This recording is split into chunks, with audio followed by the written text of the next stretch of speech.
สบายดีพี่น้องปองปายเบิดสุขุสุกดเนาะวันนี้ก็มาพบมาพอกับเปาเพชรเช่นเก่าเช่นเคยเนาะพร้อมทาง FC ของเปาเพชรเนาะถือว่ามื้อนี้เปาเพชรก็จะมาตามคำขอจาก FC ทั้งหลายๆท่านบ่ว่าจะเป็นท่านที่ท่านสายเพิ่นขอมาเนาะเปิดไปอยากฟังเพลงลืมอายเธอน้องเนาะก็จะเป็นเสียงเพลงจากอาจารย์ของ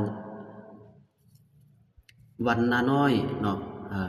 ก็ขออนุญาตเด้อคนอยู่บนเบื้องฟ้าเนาะทางอาจารย์วันนาน้อยเนาะมาลางอาจารย์วันนาน้อยเนาะถือว่าตาม FC เพิ่นขอมาเนาะก็ขออนุญาตเนาะจะตอบสนองให้เนาะ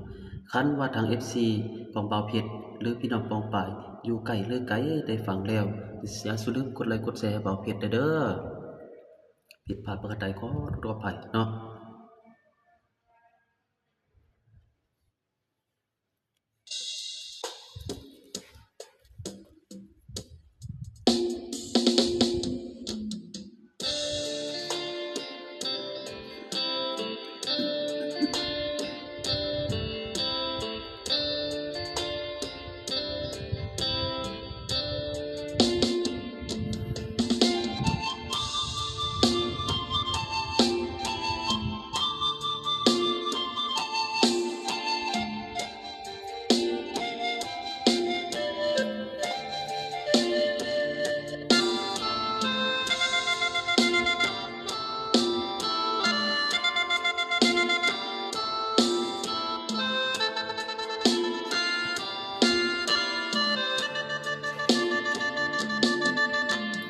ลืมอายเสียเถิดน้อ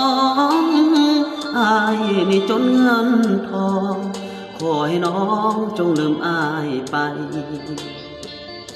พ่อแม่ของน้องปกป้องให้น้องสบายท่านอยากให้น้องมันมากับสายที่รวยเงินตรา น้องนั้นก็เปรียบดังหงส์วาสนาคงเปรียบกับหงส์บ่ได้ดอกนา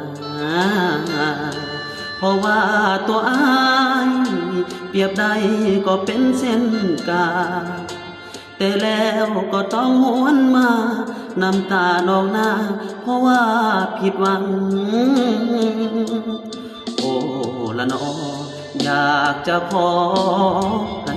ลืมหากที่เคยดูดดึงอยากจะลืมความหักเบื้องหลังทางน้องและอายมันหมายเอาไว้จริงจังแต่ว่าพ่อแม่น้องสั่งเลยผิดหวังเพราะเฮานี่จนขอให้น้องนั้นจงสุขี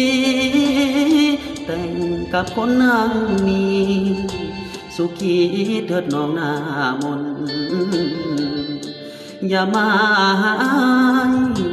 ให้แม่น้องอายผู้คนส่วนอายจะขอยอมทนเพื่อหน้ามนนั้นสุขสบาย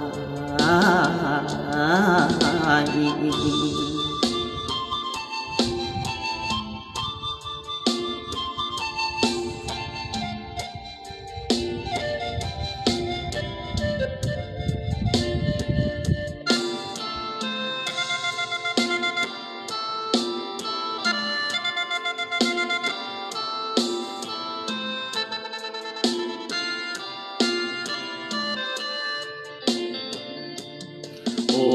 ละน้องอยากจะขอให้ลืม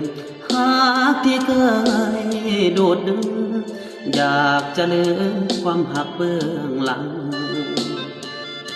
ทางน้องและอายมันหมายเอาไว้จริงจังแต่ว่าพ่อแม่น้องสั่งเลยผิดหวังเพราะเฮานี่จน